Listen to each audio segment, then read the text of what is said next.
Todo mundo ligado. Oi, gente, aqui é o professor Esperandil, do Colégio Nobel, e agora nós vamos comentar e resolver a questão 17, gabarito 1, da prova específica de Química do vestibular de inverno 2012 da UEM. Assinale o que for correto. A reação de halogenação do 2-buteno com Cl2 deve gerar como produtos dois isômeros geométricos. O primeiro comentário é que a UEM insiste ainda na metodologia antiga de nomenclatura, né? Nós sabemos que o 2-buteno ela está completamente desatualizada desde 96. Atualmente é o but-2-eno, né? O que é para ser indicado tem sido indicado imediatamente antes. Mas se nós analisarmos a reação, esse é o but-2-eno reagindo com cloro, formando 2,3-dicloro-butano.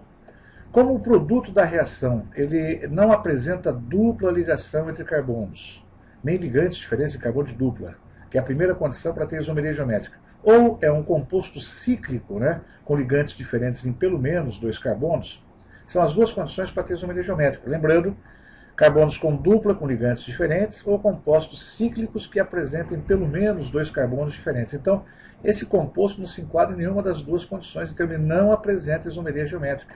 Automaticamente não tem isômeros geométricos, então a alternativa está errada.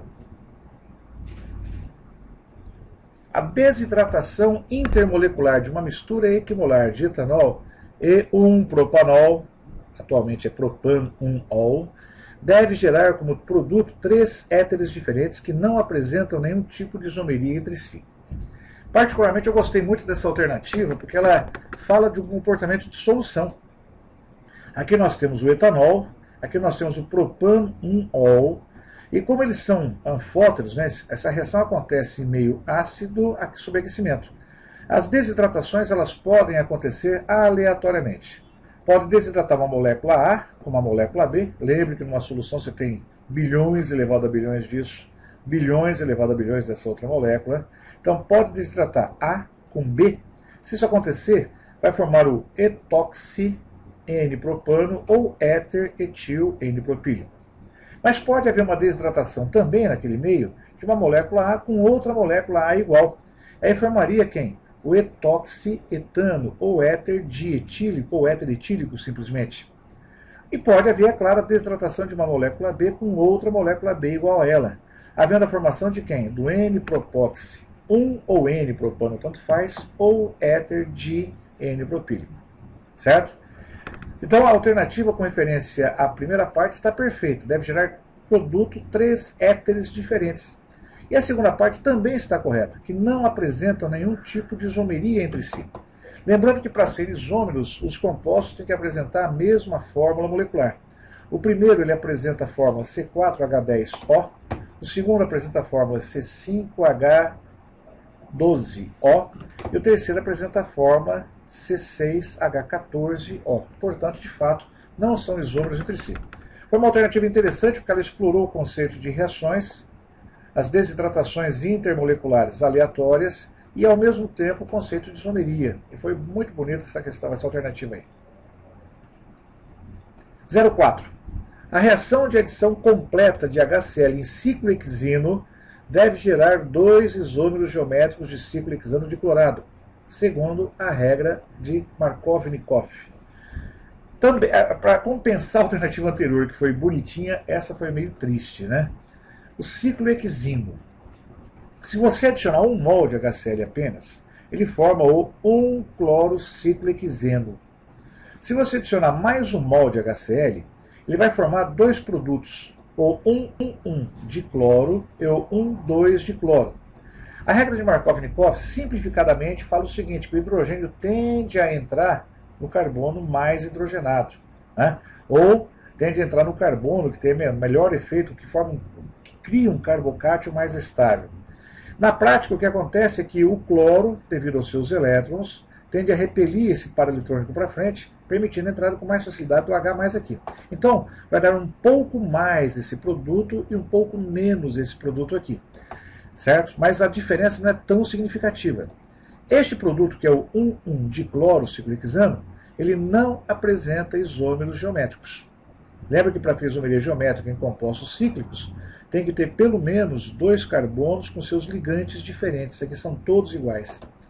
O composto B, que dá uma menor quantidade um pouco, ele apresenta dois carbonos com seus ligantes diferentes entre si. E, portanto, ele teria isomeria geométrica. Aqui, a forma que foi apresentada a alternativa dá a impressão que é formado apenas esse indivíduo, né? E, na verdade, são formados os dois com uma pequena diferença. Para a sorte geral da nação, a alternativa foi considerada incorreta e muita gente que não sabia direito essa reação deixou de marcar e, portanto, não foi prejudicado. E ela está incorreta se considerarmos o produto um pouco mais em quantidade apenas. Alternativa 08. As reações de redução do propanal e da propanona com H2 devem gerar dois álcoois isômeros de posição entre si. De fato, né? A redução do propanal, redução é chamada de hidrogenação catalítica, normalmente é catalisado por níquel, platino ou paládio. O hidrogênio vem, rompe a ligação π, entra o hidrogênio lá, entra o hidrogênio aqui, e vai haver a formação do propan-1-ol. A redução de um aldeído tende a formar um álcool primário, né?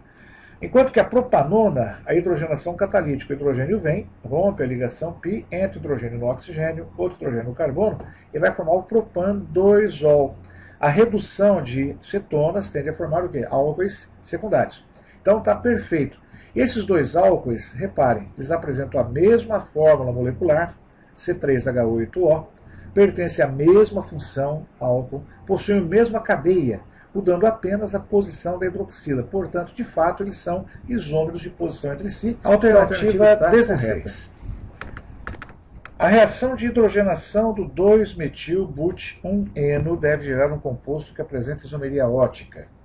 Lembrando que para ter isomeria ótica tem que ter uma condição só chamada de quiralidade molecular. E a quiralidade molecular pode ser causada por carbono quiral, aquele carbono que tem 4 ligantes, pode ser causado por um derivado cíclico ou um derivado alênico, né, composto que tem duas duplas do mesmo carbono. Analisando a reação, aqui nós temos então 2-metil-but-1-eno sofrendo hidrogenação, né, catalítica, redução, né, formando 2-metil-butano. Se vocês repararem, é um composto aberto, a única condição para ter isomeria ótica é se ele tiver carbono quiral. Esse carbono tem 3 ligantes iguais, este carbono tem 2 ligantes iguais, que são os radicais metil. O carbono número 3 tem 2 hidrogênios, e o carbono número 4 tem 3 hidrogênios. Portanto, nenhum carbono ele é quiral. Então, a molécula não vai ser quiral e, automaticamente, a alternativa está incorreta.